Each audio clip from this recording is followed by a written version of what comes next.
नमस्कार मित्रांनो, मी Santosh. कापावर electronics lab या यूट्यूब चॅनलवर आपलं स्वागत आहे. मित्रांनो, आज एक नवीन टॉपिक घेऊन आलेला आहे. तो म्हणजे switching concept using single transistor. आता हे काही नवीनच मित्रांनो, काही पॉवर सप्लाय चेक केल्यानंतर किंवा पॉवर सप्लायची जे काही सर्किट असतात ते चेक केल्यानंतर असं एक लक्षात आलं की त्या ठिकाणी फक्त सिंगल ट्रान्झिस्टरचाच वापर केलेला आहे. त्यापैकी हा जो एक आहे हा म्हणजे खूप चीप, म्हणजे खूप स्वस्तामध्ये भेटणारा एक पॉवर सप्लाय आहे किंवा मोबाईलचा चार्जर आहे. ह्या चार्जरमध्ये फक्त एकच ट्रान्झिस्टर वापरलेला आहे. ह्या ट्रान्झिस्टरचा वापर करून हा जो ट्रान्सफॉर्मर आहे, हा ट्रान्सफॉर्मरला स्विचिंगचं काम हे ट्रान्झिस्टर केलेलं आहे ह्या सर्किटमध्ये.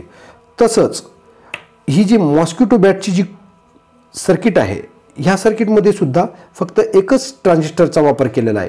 ह्या ट्रान्झिस्टरचा वापर करून ह्या ठिकाणी जो ट्रान्सफॉर्मर आहे त्याला स्विचिंग देण्याचं काम हा ट्रान्झिस्टर करत आहे. तर मित्रांनो, त्याचं एक वर्किंग सर्किट डायग्राम मी ह्या ठिकाणी आता एक्सप्लेन करत आहे. तर मेन कन्सेप्ट काय होतं, ट्रान्सफॉर्मरचं जे वर्किंग फंक्शन आहे तो म्हणजे AC सप्लायवर काम करण्याचं काम हे ट्रान्सफॉर्मरचं असतं. पण ॲक्च्युली आपण ह्या ठिकाणी फक्त DC सप्लायचा वापर करत आहोत आणि DC सप्लायचा वापर करून हा ट्रान्सफॉर्मर जो आहे, हा ट्रान्सफॉर्मर आपण रन करत आहोत. तर ह्या सर्किट डायग्राममध्ये 3 कॉईल वापरलेले आहेत. ह्या सर्किट डायग्राममध्ये ॲक्च्युली इथे मी ड्रॉ केलेला आहे आणि पहिला जो कॉईल आहे, या पहिल्या कॉईलला नाव दिलेलं आहे 1 नंबरची कॉईल, दुसरी आहे 2 आणि तिसरी जी आहे हाय व्होल्टेज साईड. म्हणजेच आपण ह्या सर्किटमध्ये आपण हा जो पार्ट आहे, हा जो पोर्शन आहे, हाय व्होल्टेज साईड आपण इथं ह्या ठिकाणी म्हणू शकतो. तर पहिली कॉईल, दुसरी कॉईल आणि तिसरी कॉईल अशा ह्या 3 प्रकारच्या कॉईल ह्या ट्रान्सफॉर्मरमध्ये माउंट केलेल्या असतात. ह्याचा मी ऑलरेडी ह्या ट्रान्सफॉर्मरचा टेस्टिंगचा एक व्हिडिओ मी यूट्यूबवर टाकलेला आहे, माझ्या चॅनलवरती आपण पाहू शकता. तर इनिशियल कंडिशनला हा जो ट्रान्झिस्टर आहे, हा ट्रान्झिस्टर ऑफ कंडिशनमध्ये असतो. जेव्हा हा ट्रान्झिस्टर ऑफ कंडिशनमध्ये असतो आणि हा स्विच म्हणजे हा जो स्विच आहे, हा स्विच मी ह्या ठिकाणी इथं ड्रॉ केलेला आहे. हा स्विच जेव्हा मी असा प्रेस करतो, हा प्रेस केल्यानंतर जो ह्या बॅटरीमधून जो व्होल्टेज आहे, ह्या बॅटरीचा व्होल्टेज या स्विच ऑन केल्यानंतर ह्या कॉईलमध्ये येतो. ह्या कॉईलमध्ये आल्यानंतर ह्या कॉईल थ्रू हा जो ट्रान्झिस्टरच्या बेसला ॲक्टिवेट करतो आणि हा ट्रान्झिस्टर ऑन होतो.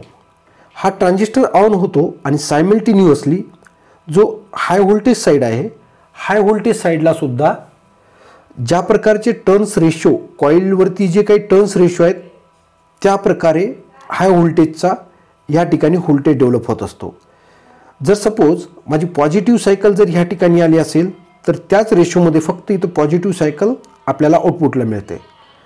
तर आता हा ट्रान्झिस्टर ऑन झाला, ह्या कॉईलमधून सप्लाय दिल्यानंतर हा ट्रान्झिस्टर ऑन झाल्यानंतर व्होल्टेज सप्लायचा जो हा पाथ होता, हा पाथ आता ह्या बाजूने सुरू होतो.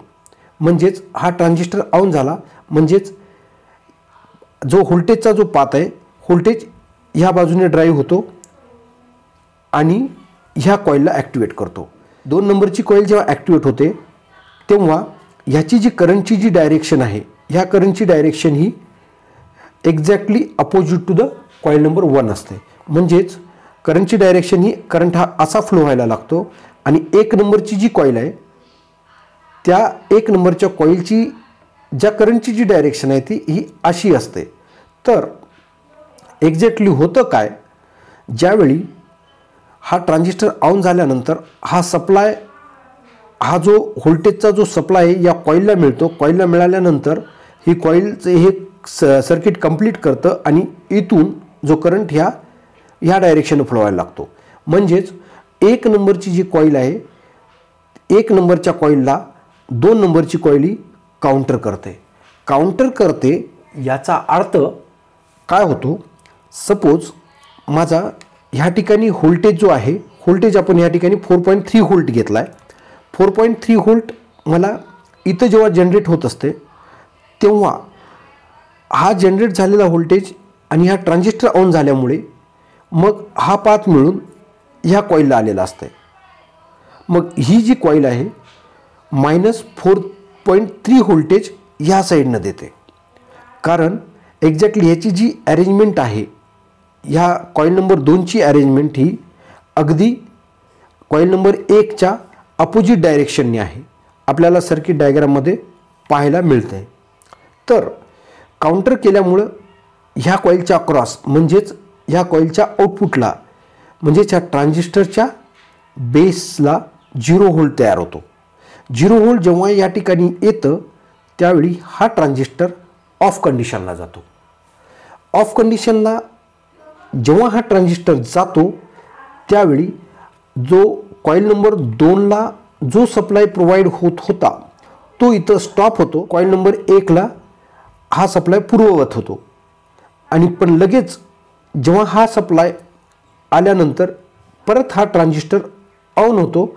ऑन झाला की हा पाथ ह्या कॉईल नंबर 2साठी मोकळा होतो आणि कॉईल नंबर 2 ॲक्टिवेट होते. आणि सेम प्रोसिजर मग हा कॉईल नंबर 2 ॲक्टिवेट झाल्यामुळे जो करंटची जी डायरेक्शन होती या करंटची डायरेक्शन 1 नंबरला काउंटर करते. मग परत 0 होतो. मग ह्या ऑन आणि ऑन ऑफ कंडिशनमुळं ह्या ठिकाणी एक प्रकारचा AC वेव्हफॉर्म तयार होतो. On off on off on off on of म्हणजेच एक प्रकारची ह्या ठिकाणी फक्त सिंगल ट्रान्झिस्टरचा वापर करून स्विचिंग ॲक्टिव्हिटी होत असते. आणि ही स्विचिंग ॲक्टिव्हिटी ह्या ट्रान्सफॉर्मरसाठी वापरलेली आहे. आणि ह्या ट्रान्सफॉर्मरमध्ये स्विचिंग ॲक्टिव्हिटीमुळं 0 1 0 1 0 1 0 1 म्हणजे हा एकदा 0 एकदा म्हणजे on off on off on ऑफमुळं ह्या ठिकाणी हाय व्होल्टेजला AC जनरेट होतो. आणि मग ह्या पुढचं जे सर्किट आहे ते मी ऑलरेडी दुसऱ्या एका व्हिडिओमध्ये मी डिस्कस केलेलं आहे किंवा मॉस्किटो कॉईलचं जे सर्किट आहे त्याच्यामध्ये आपण तुम्ही पाहू शकता. तर ह्या अशा पद्धतीचं हे एक सर्किट आहे. मित्रांनो, जर समजा आपल्याला माझा हा व्हिडिओ आवडला असल्यास नक्कीच शेअर करा, कॉमेंट्स करा आणि लाईक्स करायला नक्की विसरू नका. आणि जर काही सजेशन असतील तर त्या सजेशन्स आम्ही कॉमेंटद्वारे स्वीकारतो. आणि मला जर काही इम्प्रूव्हमेंट करायचं असेल तर तुम्ही सजेस्ट करू शकता. अगदी आपल्याला समजेल ह्या भाषेमध्ये, मराठी भाषेमध्ये मी सोप्या भाषेत समजून सांगण्याचा हा माझा प्रामाणिक प्रयत्न आहे. धन्यवाद.